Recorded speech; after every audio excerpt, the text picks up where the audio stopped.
जेवणासाठी आपण एक पारंपरिक पदार्थ बनवूयात, वाटली डाळ बनवूयात. ही हरभऱ्याची डाळ मी 3 तास भिजवून घेतलेली आहे. आता गाळून घेऊया.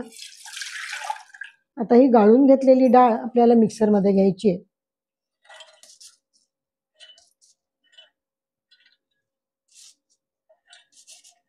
आता या डाळीमध्ये हे सुकं खोबरं घालायचं.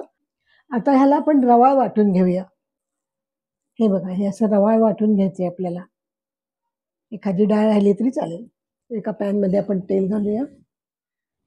तेल कडकडीत गरम झालेलं आहे. जिरे मोहरी,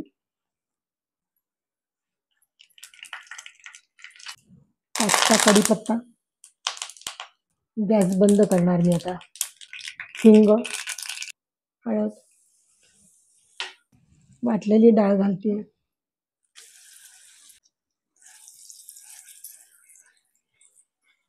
यातच मी आता साखर घालते, मीठ, मिरची पावडर. आता हे छानसं मिक्स करून घ्यायचं आणि वाफा आणायच्या जरा छान.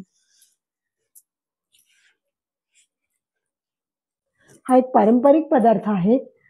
कुठल्याही नैवेद्यासाठी आपल्याला करता येतो आणि वर्षभरात कुठल्याही नैवेद्याला, कुठल्याही सणासाठी ही वाटली डाळ तुम्ही करू शकता.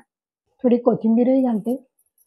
कुठलाही पदार्थ शिजताना जरा थोडीशी कोथिंबीर घातली की कोथिंबीरीची छान चव त्या पदार्थाला आतमध्ये लागते, छान लागते जास्ती.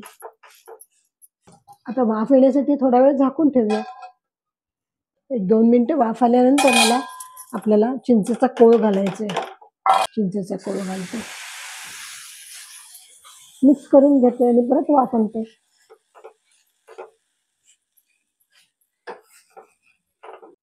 वाटल्या डाळीला छानशी वाफ आली आहे आणि बघा किती मस्त शिजली आहे ती. आता सर्विंगसाठी बाउलमध्ये काढूया. अशा पारंपरिक पद्धतीने केलेली वाटली डाळ तुम्ही नैवेद्यासाठी जरूर करून बघा. आणि हो, अशा छान छान रेसिपींसाठी, नवीन रेसिपींसाठी जरूर सबस्क्राईब करा. घरचं खाणं हेच आरोग्याचं लेणं.